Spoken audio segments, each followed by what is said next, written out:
Mummy जी कहाँ हैं आप? अरे आप तो यहाँ बैठे हैं मम्मी जी, मैं सारे घर में आपको ढूंढ रही हूँ। क्या हुआ मम्मी जी, आप इतनी उदास, क्या बात है? मैं इतनी देर से बोले ही जा रही हूँ लेकिन आप हो कि कोई जवाब नहीं दे रही हो। मम्मी जी आप ठीक तो हो ना? आप ठीक तो हो मम्मी जी? कहाँ खोई हुई हो आप? इतनी देर से आवाज लगा रही हूँ मैं आपको। हाँ बेटा मैं ठीक हूँ। वैसे किस लिए ढूंढ रही थी तुम मुझे, क्या काम है मुझसे? वो मम्मी जी मैं ये बोल रही थी कि मैं शॉपिंग करने जा रही हूँ करवा चौथ की, तो आप बता दीजिए कि आपके लिए किस कलर की साड़ी लेकर आनी है, तो उस कलर की साड़ी लेकर आ जाऊंगी मैं। अरे बेटा मेरे लिए साड़ी लाने की जरूरत नहीं है, तुम तो अपने लिए साड़ी लेकर आ जाओ, वही बहुत है, मुझे नहीं चाहिए साड़ी वाड़ी। मम्मी जी ये कैसी बात कर रही हैं आप? ये मेरा पहला करवा चौथ है, इस नाते मैं तो आपको सारा सुहाग का सामान दूंगी ना, साड़ी चूड़ी बिंदी सारा सामान दूंगी मैं आपको, मेरा फर्ज बनता है आपको देने का। क्या बात है मम्मी जी, आज आप बहुत उदास दिख रही हैं, कुछ हुआ है क्या? बताइए मुझे। 4 महीने से हम लोग साथ में रह रहे हैं तो आपको इस तरह से आज तक नहीं देखा मैंने, जिस तरह आज आप उदास बैठी हैं। कुछ बात होगी तो बताइए ना। नहीं बेटा ऐसी कोई बात नहीं है, बस थोड़ी तबीयत ठीक नहीं लग रही है इसलिए। तो फिर चलिए वहीं से जाते जाते आपको भी डॉक्टर को दिखा देंगे हम लोग, चलिए ना मम्मी जी। अरे नहीं नहीं बेटा, इतनी भी ज्यादा तबीयत खराब नहीं है कि डॉक्टर को दिखाना पड़े, थोड़ी देर आराम करूंगी तो सब ठीक हो जाएगा। जाओ तुम अपना काम कर लो। ठीक है मम्मी जी, तो मैं अपनी पसंद की लेकर आ जाऊंगी साड़ी। हाँ हाँ बेटा चले जाओ, तुम अपने पसंद से लेकर आ जाना। सुनिए जी मुझे आपसे कुछ जरूरी बात करनी है। हाँ क्या बात है गायत्री, बोलो। वो मैं ये बोल रही थी जी कि मेरे बड़े भैया की तबीयत बहुत खराब है, डॉक्टरों ने बोल दिया है कि अब उनकी सेवा करो, अब वो कुछ दिनों के ही मेहमान हैं। भाभी का फोन आया था, भैया मुझे याद कर रहे हैं, मुझे जाने दीजिए, आखिरी समय है, भैया को देख लेने दीजिए मुझे। किस भाई के बारे में बात कर रही हो? जो भाई तुम्हारे लिए बहुत पहले ही मर चुका है। हमने कहा था ना तुमसे कि इस घर में तुम्हारे भाई का जिक्र नहीं होना चाहिए। जो कुछ भी हुआ था उस बात को 25 साल बीत चुके हैं, अब तो ऐसा मत करिए। अब आपने इतने साल से मुझे वचन में बांध रखा था, मैं नहीं गई ना मेरे भैया के यहाँ, इतने साल हो गए, मैंने अपना रक्षाबंधन भी छोड़ दिया आपके कारण। लेकिन अब समय को देखिए, मेरे भैया का अंतिम समय चल रहा है, डॉक्टरों ने भी जवाब दे दिया है। मेरी आपसे हाथ जोड़कर विनती है, सारी बातों को भूल जाइए, आप ना जाइए, कम से कम मुझे जाने दीजिए। जब मैंने तुम्हें एक बार मना कर दिया कि इस घर से कोई नहीं जाएगा, इसका मतलब कोई नहीं जाएगा। आई बात तुम्हें समझ में? इतने सालों तक मैंने आपकी बात मानी है एक पत्नी बनकर, लेकिन आज मैं एक बहन के नाते से सोच रही हूँ, मैं अपने भाई को अंतिम समय देखने जरूर जाऊंगी, चाहे इसके लिए मुझे कुछ भी करना पड़े। ये क्या पापा जी, आपने मम्मी जी को मारा? नहीं बेटा, हम लोग तो बस बातें कर रहे थे, तुम्हें ऐसे कैसे लगा कि तुम्हारे पापा ने मुझे मारा है? अरे तुम लोग मेरे लिए साड़ी लेकर भी आ गए, दिखाओ तो जरा कैसी साड़ी लेकर आए हो मेरे लिए। मम्मी जी क्यों झूठ बोल रही हैं आप, मैंने सब कुछ देख लिया है, पापा जी ने आप पर हाथ उठाया। क्यों हाथ उठाया पापा जी ने आपके ऊपर? ऐसा क्या हो गया कि पापा जी ने आपको मार दिया? वो नहीं बेटा, पापा मजाक कर रहे थे। मम्मी जी मैं छोटी सी बच्ची नहीं हूँ जो समझ नहीं पाऊंगी, मुझे सब कुछ समझ में आ गया है। क्या बात है अब आप बताइए। निधि ये तो पति पत्नी के बीच की बात है, तुम क्यों इन सब बातों में पड़ रही हो? तुम चलो अंदर चलो, माँ को साड़ी बताओ। साड़ी तो बहुत ही सुंदर लाई हो बेटा, तुम्हारी पसंद बहुत अच्छी है, मानना पड़ेगा तुम्हें। मम्मी जी मुझसे बात छुपाने की जरूरत नहीं है आपको, आपके अंदर का दर्द अलग ही समझ में आ रहा है, ये ऊपरी हंसी ऊपरी दिखावा मत करिए मुझसे। मम्मी जी आप मुझसे आखिर क्या छुपा रही हैं, बताइए ना मम्मी जी प्लीज, आखिर ऐसी क्या बात हो गई जिसके कारण पापा जी को आपके ऊपर हाथ उठाना पड़ा? और वैसे भी आज सुबह से आप कुछ उदास दिख रही थी, क्या बात है मम्मी जी? आप मुझे अपनी बहू समझती हैं ना, बेटी नहीं मानती, यदि बेटी मानती होती तो मुझे सारी बात बता देती। अरे नहीं बेटा, तुम्हें कोई गलतफहमी हुई है, नहीं मारा तुम्हारे पापा ने मुझे। मम्मी जी आपको मेरी कसम है, बताइए क्या बात है, क्या हुआ है मम्मी जी? अब जब तूने मुझे कसम दे दी है तो मैं चुप भी नहीं रह पाऊंगी बेटा। बात दरअसल ऐसी है कि आज से 25 साल पहले तुम्हारे ससुर जी के व्यापार में घाटा हो गया था, जिसके कारण उन्होंने मेरे बड़े भैया से 1 लाख रुपए मांगा था, लेकिन उस समय बड़े भैया की हालत थोड़ी कमजोर थी, बड़े भैया की आर्थिक स्थिति कुछ ठीक नहीं थी, इसलिए बड़े भैया ने पैसे देने से मना कर दिया। और वैसे भी बेटा आज से 25 साल पहले 1 लाख रुपए कोई छोटी मोटी रकम नहीं कहलाती थी। बस इसी बात से नाराज होकर तुम्हारे पापा ने सारे रिश्ते तोड़ दिए मेरे भैया से, और इसी के चलते मुझे उनके घर आने जाने से भी मना कर दिया। बस इतनी सी बात के लिए मम्मी जी? अरे वो मामा जी की खुशी है, उन्होंने दिया नहीं दिया तो नहीं दिया, इसमें इतना बड़ा फैसला ले लिया पापा जी ने, एक बहन से उनके भाई को हमेशा हमेशा के लिए छुड़ा दिया। पापा जी आखिर ऐसा कैसे कर सकते हैं? दिखने में तो ऐसे नहीं लगते हैं पापा जी कि इतने ज्यादा निर्दयी होंगे। बेटा, बड़े भैया और छोटे भैया दोनों अलग अलग रहते हैं। माता पिता छोटे भाई के पास रहते हैं, इसलिए छोटे भाई के पास आना जाना होता है मेरा, लेकिन बड़े भैया के पास आना जाना नहीं होता है। तो बात क्या थी मम्मी, जो आज पापा ने आपके ऊपर हाथ उठा दिया? बेटा, बात दरअसल ऐसी है कि मेरे बड़े भैया की हालत बहुत खराब है। डॉक्टरों ने जवाब दे दिया है, उन्हें कैंसर के लास्ट स्टेज से जूझ रहे हैं। डॉक्टरों ने घर में सेवा करने के लिए बोल दिया है। जब ये बात मैंने तुम्हारे ससुर जी को बताई और उनसे वहाँ जाने की इच्छा जाहिर की, तो उन्होंने साफ साफ इनकार कर दिया। और जब मैंने जिद की, मैंने ये बोला कि नहीं, मैं तो जाऊंगी, इस वजह से उन्होंने मुझे एक झापड़ जड़ दिया। ये तो गलत किया मम्मी जी, पापा जी ने। देखिए मम्मी जी, जो भी हुआ वो समय की बात थी। यदि मामा जी के पास उतने पैसे होते तो दे नहीं देते क्या बेचारे? और सबसे बड़ी बात, वो उनकी रकम थी, उन्होंने देना था, नहीं देना था, नहीं देना था। इसमें हम जबरदस्ती तो नहीं कर सकते ना किसी के साथ। हाँ बेटा, वही तो, ये बात तुम्हारे ससुर जी को समझ में ही नहीं आती है। बेटा, मेरा बहुत मन है, मेरा बहुत दिल है मेरे भाई से मिलने का। बस मैं ये चाहती हूँ कि अंतिम समय में मैं अपने भाई को देख लेती। पिछले 25 सालों से मैं अपने भाई को राखी तक नहीं बांध रही हूँ। मेरे दिल पर क्या बीतती होगी। दोनों भाई एक ही गांव में रहते हैं, लेकिन एक भाई को राखी बांधती हूँ और एक भाई की कलाई सुनी रहती है। मुझसे पूछो बेटा, मेरे ऊपर क्या गुजर रही है, लेकिन पति को दिए हुए वचन के कारण मैं बंध गई हूँ। इसलिए मैं नहीं बांधती अपने भाई को राखी। ना ही मैंने अपने भाई से नजरें भी मिलाई हैं, उन्हें देखा तक नहीं है। 25 साल हो गए। मम्मी जी, ये सब कैसे सहते रही हैं आप इतने सालों से? दुनिया को कोई भी ऐसा इंसान नहीं है जो एक भाई को एक बहन से मिलने से रोक सके। ये तो बहुत गलत किया है, बहुत पाप लगेगा। देखना पापा जी को एक बहन को उसके भाई से मिलने से रोक रही हैं। आपने चुपचाप सब कुछ बर्दाश्त कर लिया, आवाज उठाने की कभी हिम्मत नहीं की आपने। तुझे क्या लगता है बेटा, क्या मैंने कभी बोला नहीं होगा? मैंने एक नहीं 50 बार तेरे ससुर जी से अपने बड़े भाई के पास जाने की इच्छा जाहिर की, लेकिन जो आज तूने देखा ना, ये तो कुछ भी नहीं था। तेरे ससुर जी तो मुझे इतनी बुरी मार मारते थे दरवाजा बंद करके कि हाथ पैरों में नील पड़ जाती थी। बाप रे, क्या बात कर रही हैं मम्मी जी? पापा जी ऐसे इंसान हैं, मैं तो कभी सोचा भी नहीं था। हाँ बेटा, बहुत निष्ठुर, बहुत कठोर और बहुत निर्दयी इंसान है तुम्हारे ससुर जी। मैं ही जानती हूँ कि 30 सालों से कैसे इनके साथ रह रही हूँ मैं।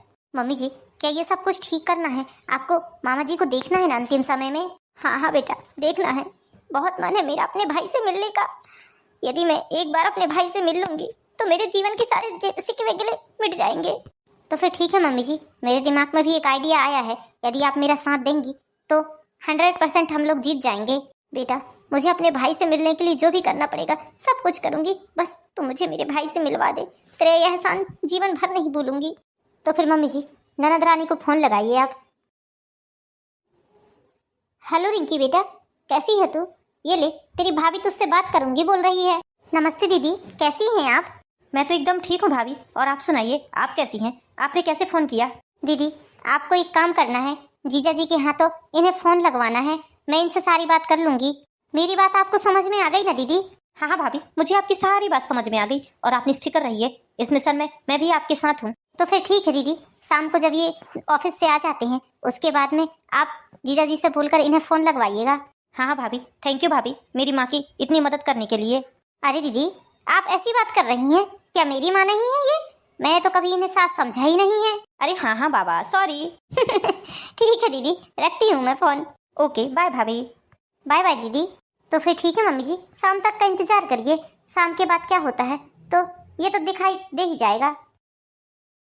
बेटा, पता नहीं क्यों आजकल दुकान इतनी चल नहीं रही है। तुम तो जानते हो कंपटीशन का जमाना है। इस मोहल्ले में किराने की तो 4-6 दुकान ऐसे ही खुल चुकी हैं।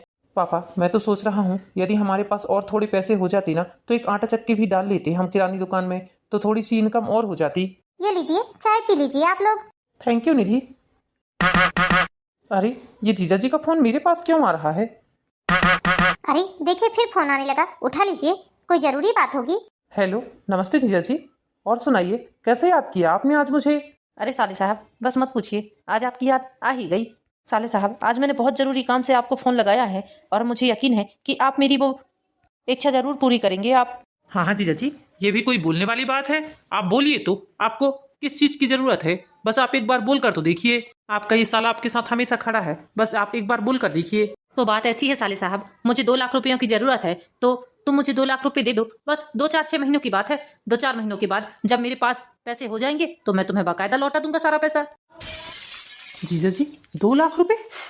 जीजा जी इतने पैसे कहाँ से करूंगा मैं? आपको तो पता है अभी मैंने 2 महीने पहले ही गाड़ी खरीदी है। पापा और मैंने पैसे जोड़कर गाड़ी खरीदी है। मेरा सारा सेविंग खत्म हो गया है। जीजा जी पैसों के अलावा आप और कुछ मांग लीजिए, मैं बाकायदा देने के लिए तैयार हूँ। लेकिन जीजा जी पैसे नहीं दे पाऊंगा क्योंकि मेरे पास है ही नहीं उतने पैसे। अच्छा साले साहब, 15 लाख रुपए की गाड़ी लेने के लिए आपके पास पैसे हैं और अपने जीजा को, अपने इकलौते जीजा को 2 लाख रुपए देने के लिए आपके पास पैसे नहीं है? अरे इतनी सारी प्रॉपर्टी है, इतनी बड़ी दुकान है, आपके पास कोई पैसे कौड़ी की कमी है क्या? और वैसे भी 10 साल हो गए हैं हमारी शादी को, बताओ कभी मैंने आप लोगों से पंजी मांगा हो तो? बातें तो बड़ी बड़ी कर रहे थे अपने इकलौते जीजा के लिए कि अरे मांग कर तो देखो, आपके लिए ये खड़ा है वो खड़ा, और 2 लाख रुपए में ऐसे बोलने लगे तुम? तुम्हारे जैसे इंसान मैंने देखा नहीं। जीजा जी मेरी बात तो सुनिए, सच में मेरे पास पैसे नहीं है जीजा जी। यदि पैसे होते तो मैं आपको कभी मना नहीं करता। बस बस साले साहब रहने दीजिए, आपने दिखा दिया ना, बता दिया आपने कि आप क्या हो। जीजा जी मेरी बात तो सुनिए। सुनने सुनाने को कुछ नहीं बचा है साले साहब, अब बचा ही क्या है? आपने मेरी बातों की कोई इज्जत ही नहीं रखा। साले साहब ना आज से आप मेरे साले हो, ना मैं आपका जीजा हूँ। सारे रिश्ते नाते तोड़ते हैं हम लोग। ना आपकी बहन कभी आपके घर आएगी और ना ही कभी आप लोग इस घर में आएंगे। जीजा जी ये क्या बोल रहे हैं आप? जीजा जी ऐसा मत बोलिए।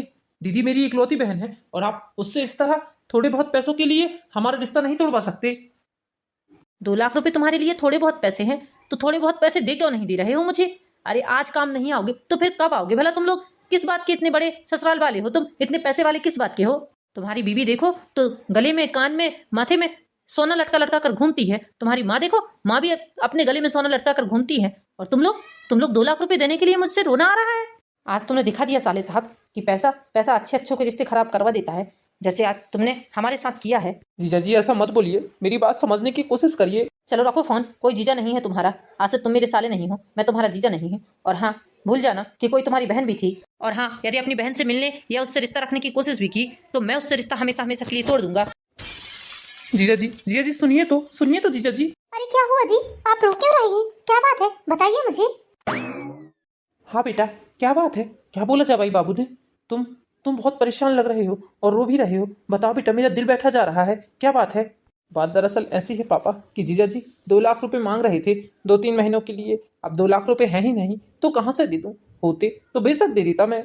जब मैंने पैसों के लिए इनकार किया तो जीजा जी बोल रहे हैं कि आज से हमारा तुम्हारा कोई रिश्ता नहीं है और अपनी बहन को भूल जाना। और यदि अपनी बहन से रिश्ता रखने की या बातचीत करने की कोशिश भी की तो मैं उसे भूल जाऊंगा, ऐसा बोल रहे हैं जीजा जी। हाँ जीजा जी ने ऐसा बोला?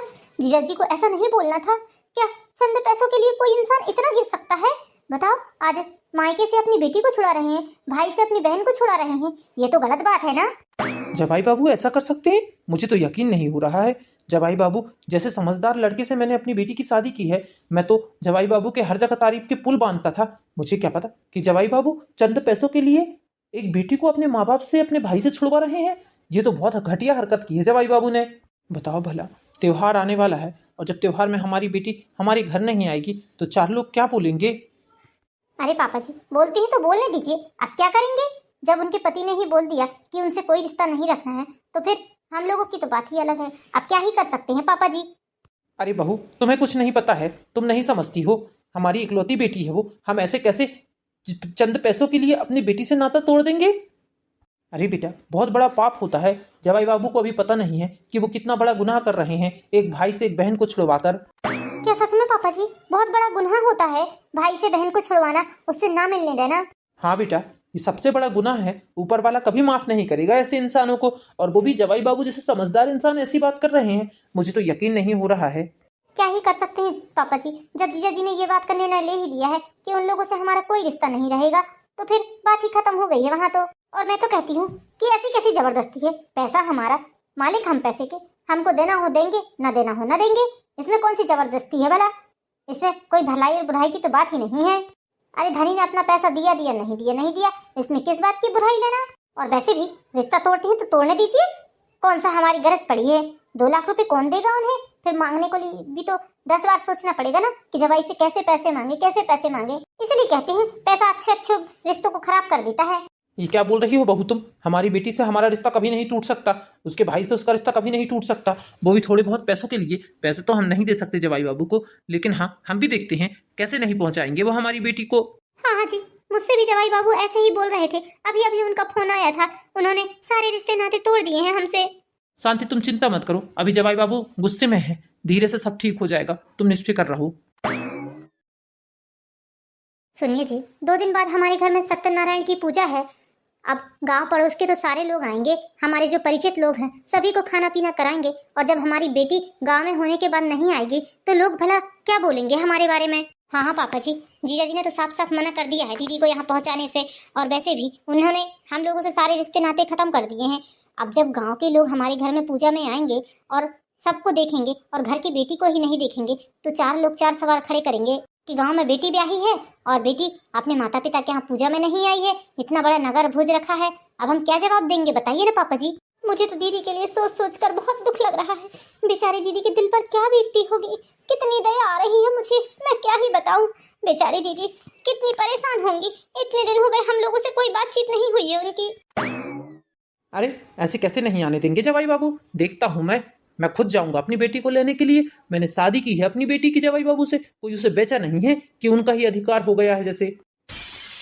अरे थोड़े बहुत पैसे क्या नहीं दिए, उन्होंने हमसे अपना रिश्ता तोड़ लिया, ये कहाँ की बात हुई भला? ये रिश्तेदारी थोड़ी ना कहलाती है, इंसानियत ऐसी नहीं होती है। मीनू हमारी इकलौती बेटी है, उस नाते हम उसे जीवन भर नहीं छोड़ सकते और ना ही वो हमारी बेटी को हमसे मिलने से रोक सकते हैं। यदि उन्होंने ऐसा किया तो हमसे बुरा कोई नहीं होगा। पता नहीं पापा जी, लेकिन जीजा जी बहुत गुस्से में हैं। वो हमसे दीदी को मिलने नहीं देंगे, देख लेना आप। एक बार दीदी बता रही थी जो जीजा जी ठान लेते हैं वही कर कर रहते हैं। वो अपनी बातों के बहुत पक्के हैं पापा जी, मैंने ऐसा सुना है दीदी के मुंह से कई बार। वैसे भी पापा जी शादी के बाद ससुराल वालों का ही अधिकार होता है बेटी के ऊपर, ऐसा सुना है मैंने। और अब हमने शादी कर दी है, अब चाहे उनके घर वाले जैसे रखें वो उनकी मर्जी।